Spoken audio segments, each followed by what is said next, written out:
beyond your window. Chapter 1. The House Across the Cul-de-sac. I moved into the cul-de-sac in late August, when the desert heat still crawled up from the asphalt at midnight. My name is Evan, and I used to be the kind of guy who slept with a fan and not a weapon. The house across from mine was empty for the first week, quiet enough that I noticed the shape of silence around it. No sprinklers before dawn, no wind chimes, not even a dog. On a Tuesday, a moving truck arrived at 2:37 a.m., backing into the driveway without headlights. 3 men lifted crates stamped with industrial codes I didn't recognize. A fourth stood in the shadow of a streetlight, smiling at the idea of light, not at the light itself. He wore a collared shirt a shade darker than the sky, and he never once looked up at the moon. He saw me watching. I pretended I'd stepped outside for the air. He lifted a hand as if waving, but his fingers barely rose, more like a quiet permission. I waved back.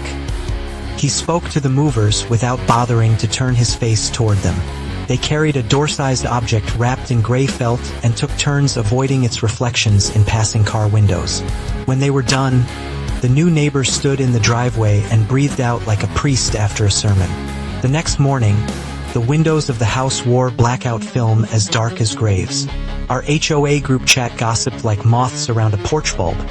Private, night shift worker, sound engineer, maybe a party DJ. Someone joked that he'd definitely be a hit at Halloween. I laughed along with the thread, but the joke landed in my throat and stayed there. On Friday, I found a flyer in my mailbox. Neighborhood Safety and Hospitality Committee, welcome pizza, Saturday at 8 p.m.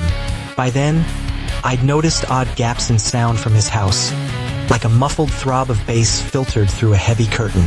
The air around it ran slightly cooler, like a window had opened inside my chest and let a breeze through bone. I told myself I was just acclimating to the desert and loneliness.